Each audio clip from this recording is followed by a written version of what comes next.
যে একজন press photographer যখন যেটা ঘটছে সেটা ঘটার আগেই তার মাথার মধ্যে আসতে হবে যেটা ঘটবে। রাজীব গান্ধী একটা বিশাল ঘটনা, তারপরে আমি ফটোগ্রাফার, আমি কি করে লিখবো আমি বুঝতে পারছিলাম না। যে সবাই বলতে লাগলো যে তুমি লিখছো না কেন, দেন আমি মনে হলো যে লেখা দরকার।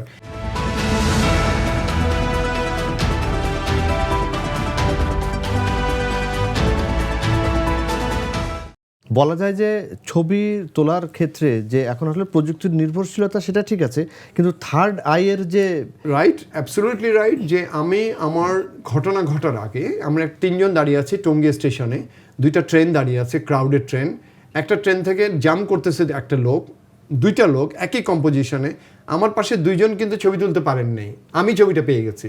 এই জন্য যে একজন প্রেস ফটোগ্রাফার যখন যেটা ঘটছে সেটা ঘটার আগেই তার মাথার মধ্যে আসতে হবে যেটা ঘটবে, দেন না আপনি রেডি হবেন। আপনি যদি নাই ভাবেন যে এটা হতে পারে, ও হ্যাঁ আমি তো দেখিনি, আপনার জন্য সেকেন্ড টাইম রিপিট হবে না। আমরা ওই একটি মুহূর্তের জন্য কাজ করি, যে একটি বার যেটা মিস হয়ে যাবে আপনি মাথা কুটালেও সেটা পাবেন না। তো সেই জন্য একজন প্রেস ফটোগ্রাফারের মানে চিন্তাটা এমন হতে হবে যে যা ঘটবে তার আগেই সে দেখতে পাবে। আপনার বেশ কয়েকটি বই এখানে আছে, এই বইগুলো মানে কখন থেকে লেখা শুরু করলেন এবং কি মানে বইগুলো আসলে বই যে লিখতে হবে এটা আপনি তো একজন ফটোগ্রাফার, কিন্তু বই লিখতে হবে এটা আপনি অনুভব করলেন কিভাবে? আমি যখন রাজীব গান্ধী কভার করে ফিরে আসলাম 91-এ মে মাসে রাজীব গান্ধী মারা গেলেন, তখন আমাকে শাহাদাত চৌধুরী এবং শাহরিয়ার ভাই বিচিত্রার, তারা আমাকে ফার্স্ট প্রপোজ করলো যে বিচিত্রার কভার স্টোরি করার জন্য। তো আমি তো রাজীব গান্ধী একটা বিশাল ঘটনা, তারপরে আমি ফটোগ্রাফার, আমি কি করে লিখবো আমি বুঝতে পারছিলাম না। তখন আমাদের বেবি আপা, আমার বড় বোন ছিলেন একজন, হাসিনা আপার খুব ক্লোজ বান্ধবী বেবি মদুদ, উনি আমাকে বললেন আর কি আমি কিভাবে আগাবো, এবং আমি লিখে ফেললাম। খুব ইন্টারেস্টিং ব্যাপার হলো বিচিত্রা সেই ইস্যুটা, রাজীব গান্ধীর ইস্যুটা রিপ্রিন্ট করতে হয়েছিল, বাজারে আউট অফ মার্কেট হয়ে গেল এবং আবার নতুন করে ছাপানো হয়েছে। তুলনায় আরো অনেক চাহিদা ছিল। হ্যাঁ, অনেক চাহিদা ছিল। এবং বিচিত্রার জীবনে 3টা ইন্টারভিউ খুবই রিপ্রিন্ট হয়েছিল, একটা হচ্ছে হুমায়ুন আহমেদের, একটা আমার, আর একটা বোধহয় পলিটিক্যাল কি ছিল।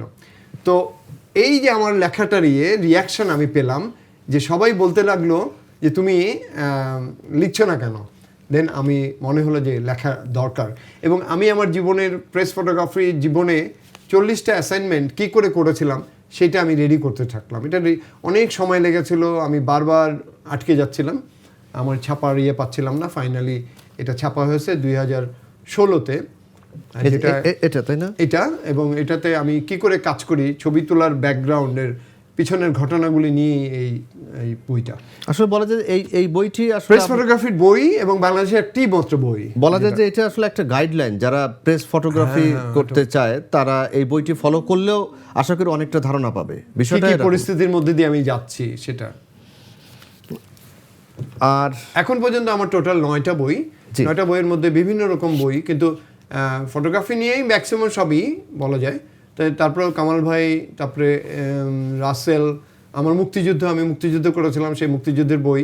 তারপরে এখন যে 2টা বইয়ের জন্য আমি রেডি হচ্ছি সেটা হচ্ছে যে 32 নম্বর নিয়ে, ধানমন্ডি 32 নিয়ে একটা বই, যেটা আমি সেই সময় তখন খালাম্মা, রাসেল, বঙ্গবন্ধু, হাসিনা আপা, ওদেরকে কেমন দেখেছি, এগুলো নিয়েই আমার বইটা আমার এখন রেডি হচ্ছে। এই বইটা লিখতে কত দিন লাগলো? এটা প্রায় 10 বছর লেগেছে আমার রেডি করতে।